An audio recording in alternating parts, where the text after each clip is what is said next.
Welcome to Survival Horror Ambience, where fear meets the unknown, and every shadow holds a new terror. Chapter 1.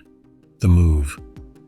We had just moved into an old, sprawling mansion, nestled on the outskirts of a small forest. The grandeur of the place was both mesmerizing and intimidating, with its towering oak doors and ornate stonework that spoke of a long-forgotten era. Our new home was a 15-minute walk from the forest and a 15-minute drive from the nearest town, leaving us in a peculiar limbo between seclusion and civilization. Late at night, I would often hear unsettling noises. I dismissed them as the creaks and groans of a house settling into the night. But every night, the eerie ambiance grew more pronounced. The nights were alive with the sounds of the old house, and my imagination, a cruel trickster, fed my fears. Chapter 2. The Dogs. Stray dogs roamed the grounds, usually quiet and friendly during the day. But for the past 4 nights, something had changed. Like clockwork, after 2 a.m., the dogs would start barking wildly, their usually friendly barks turning into aggressive, frenzied howls. Between their barks, I could hear something else, the faint, haunting chime of a bell. The bell played the first 2 notes of a popular song from my home country, then fell silent, only to start again in 10-15-second intervals. Each night, the sound grew louder, as if the source of the bell was drawing nearer. For 20 minutes, the bell and the dogs created a nightmarish symphony that ended abruptly, plunging the night back into an uneasy silence. Chapter 3. The Forest. During the day, I ventured into the nearby forest. It was dense with twisted trees whose branches reached out like gnarled fingers. Deep within, I found trees tied with string, forming a strange, unsettling pattern. I couldn't shake the feeling that they were marking something, or perhaps serving as a warning. Chapter 4. The Sensor Light. Our garden was equipped with a motion sensor light, which would flicker on at odd intervals. Sometimes it seemed to react to nothing at all, casting long, eerie shadows that danced across the lawn. On certain nights, the dogs' barks seemed almost artificial, as if they were being mimicked by something unseen. Chapter 5. The Bell Grows Louder. The bell's song continued to grow louder each night. Its presence became more pronounced, almost demanding attention. I began to record the sound, hoping to analyze it for clues, but the recordings only deepened my unease. The bell sounded clearer, more deliberate, as if it was a message waiting to be deciphered. Chapter 6. The Investigation. During the day, I walked the perimeter of the mansion and ventured deeper into the forest. I asked the neighbors if they had heard the bell, but most of them avoided my questions, their faces clouded with discomfort. One elderly man, however, spoke in hushed tones about an old legend, of a bell that heralded the return of something ancient and malevolent. Chapter 7. The camera desperation drove me to install security cameras around the property. The footage revealed nothing unusual at first, just the normal comings and goings of the stray dogs. But one night, the camera caught a glimpse of something, a shadowy figure moving near the edge of the forest, carrying a small, glinting object. The bell. Chapter 8. The History. I visited the local library, poring over old records and newspaper clippings. The mansion had a dark history, filled with tales of disappearances and unexplained phenomena. One story stood out, a reclusive bellmaker who had lived in the mansion centuries ago. He was said to have gone mad, crafting a bell that could summon spirits from beyond. Chapter 9. The Encounter. Armed with this knowledge, I prepared myself for another night of the bell's haunting melody. At 2 a.m., the dogs began their frenzied barking, and the bell's eerie chime echoed through the night. But this time, I was ready. I stepped outside, flashlight in hand, and followed the sound. As I neared the forest, the bell grew deafening. There, at the forest's edge, stood the figure from the camera footage, a gaunt, spectral man holding a bell. His eyes were hollow, his face twisted in a grotesque grin. He raised the bell and struck it once more. The sound pierced the night, and the ground beneath me seemed to tremble. Chapter 10. The Revelation. The figure vanished, leaving the bell behind. I picked it up, its surface cold and smooth, etched with strange symbols. The moment I touched it, a wave of cold swept over me, and I understood. The bell was not just an instrument, it was a gateway, a conduit to something far more sinister. The dogs fell silent, and the night air grew thick with an oppressive stillness. The mansion, the forest, the very land itself seemed to hold its breath, waiting. The bell's song had awakened something, and now it was coming. And so each night as the clock strikes 2, I hear the bell, louder, closer, a relentless harbinger of an ancient darkness inching ever nearer. Chapter 1. The Diagnosis. I was 14 at the time, living in a typical suburban house in Connecticut with my parents and my 10-year-old sister Emily. Our home was a standard 2-story, 4-bedroom affair, old enough to have its creaks and groans, but not ancient enough to be considered haunted. My room was directly next to the staircase, while my parents' and sister's rooms were on the other end of the house, right next to each other. My mom had always been infatuated with the paranormal, constantly watching ghost shows and sharing stories that sent chills down my spine. I, on the other hand, believed in ghosts, but never wanted to encounter one. 6 months before the event, my aunt, my mom's sister, was diagnosed with terminal melanoma. As the disease progressed, our house grew heavy with a palpable sadness, a darkness that seemed to seep into every corner. It was a waiting game to see when, not if, the treatment would stop working. The atmosphere at home became increasingly oppressive. Chapter 2. The Heaviness. Towards the end of her treatment, I could feel the weight of sorrow pressing down on us. Whether it was my mom's sadness or something more sinister, the house felt darker, more foreboding. The floors upstairs, which Emily and I knew well from our late-night snack runs, seemed to creak with a deeper, more mournful tone. One night, just before my aunt passed away, I was lying in bed with my door open, the dim light from the hallway nightlight barely pushing back the darkness. I hated having my door open, but my parents insisted on it for safety.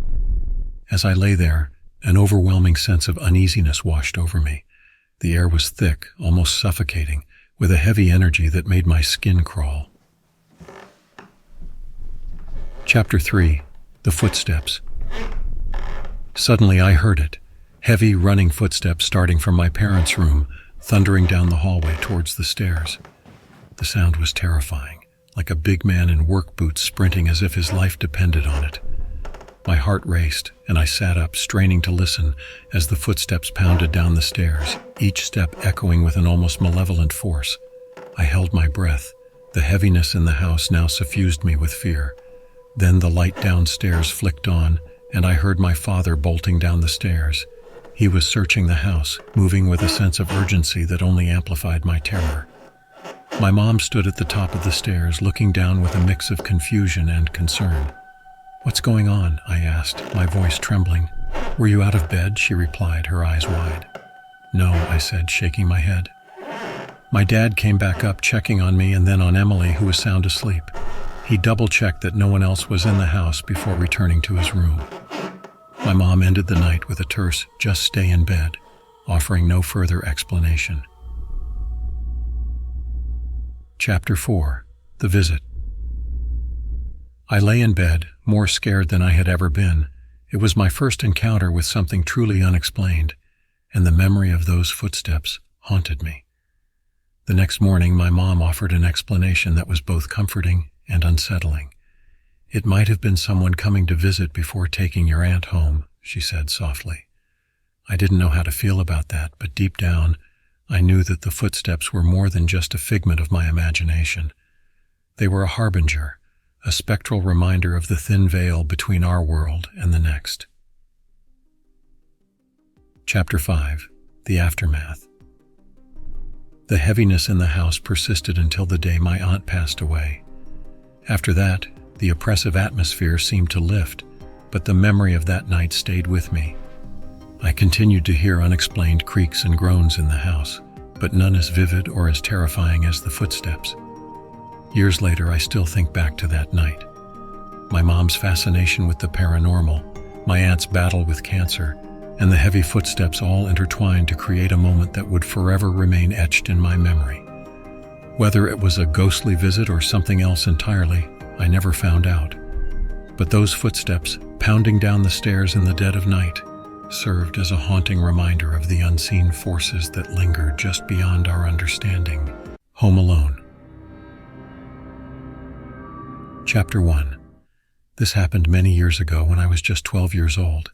We lived in a charming old Victorian house nestled in the foothills of the Santa Cruz Mountains, a quiet corner on a cool, nature-filled street that was perfect for adventurous kids and their dogs.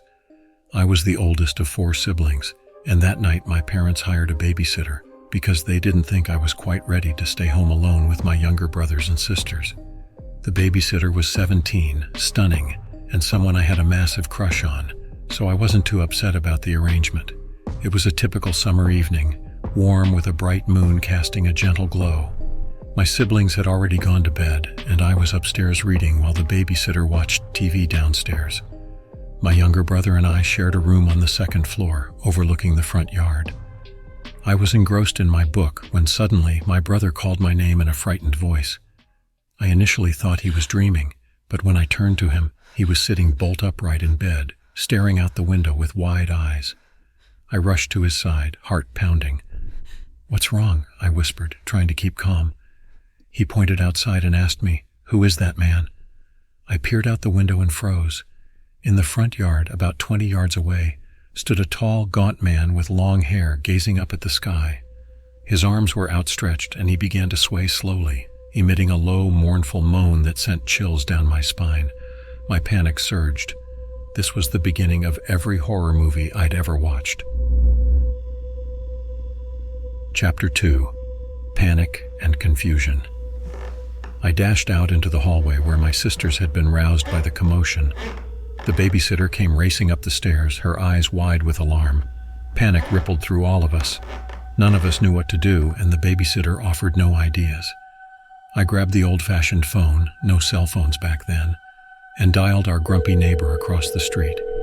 He was a crusty old guy, but he knew us well enough, and I figured he wouldn't be afraid. He answered after a few rings, sounding annoyed. "What?" he grumbled. "Can you see anyone outside?" I blurted, my voice trembling. He sighed audibly. "I'll check," he muttered before disappearing to look out of his window facing our front lawn. Minutes dragged by, tension thick in the air. When he finally returned to the phone, he sounded irritated. "There's nothing out there. Go back to bed," he snapped and hung up. We were far from reassured. I crept back to my brother's window and peered outside again. The moon bathed the lawn in a silvery light, casting long shadows. But there was no sign of the strange man. We strained to hear his moans over the symphony of crickets, but all was silent. Chapter 3. The Harrowing Encounter. The babysitter insisted we check all the doors and windows downstairs together. We crept downstairs, splitting into groups to secure the house. I stayed with the babysitter to check the front while my sisters covered the back. We moved quickly, locking each door and window with trembling hands. All seemed secure until the babysitter motioned for me to join her at the front window one last time. My heart raced, and images from horror movies flashed through my mind. But I couldn't show fear in front of the babysitter. This was my chance to be brave, like in those movies I wasn't supposed to watch. I approached the window cautiously, peeking out towards the driveway and the spot where we had seen the man earlier. Nothing. Then, out of nowhere, he appeared, sprinting full tilt towards the window where I stood frozen. Half his face was covered in blood and torn flesh, his clothes soaked with crimson. He pounded on the door, yelling incomprehensibly, begging to be let in. The babysitter screamed and I dropped to the floor in sheer terror. My siblings cried out in the hallway, their voices blending with the chaos. "Please let me in," the man pleaded desperately, his words oddly polite for a terrifying intruder. But I was paralyzed, unable to move or respond coherently. All I managed was a feeble, "Sir, we can't help you. Please go away." A far cry from the heroics I had imagined. He pounded on the door again, then gave a defeated cry before staggering off into the night, leaving us in stunned silence. My siblings huddled together upstairs, and I lay on the floor, shaken to the core. Chapter 4. Resolution. Moments later, we heard sirens and saw flashing lights outside.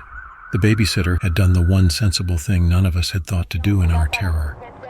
Police found the man wandering down the street, blood trails marking his path. It turned out he was a cyclist who had taken a late-night ride under the full moon. Unfamiliar with the area, he had crashed into a storm ditch near our house, sliding face first for yards. Delirious from his injuries and shock, He had wandered around before we noticed him. The bloody man at our door was not a villain, but a victim of a tragic accident. I felt guilty for not helping him, but I was just a scared kid. After that night, my parents never went out without us for a long time. I was haunted by the experience for years, terrified of coming home at night. And as for my infatuation with the babysitter, it didn't survive the night's ordeal. But my brother still loves to mimic my squeaky, terrified voice from that fateful night, a reminder of the fear and chaos that once invaded our quiet Victorian home. Chapter 1. The Dream. It was 5 or 6 years ago when I moved into our house. At 16 now, I thought I was just another kid in a regular old Victorian, settled comfortably in the quiet foothills of the Santa Cruz Mountains. But this house, with its creaky floors and shadowed corners, held secrets that would unravel my sense of reality.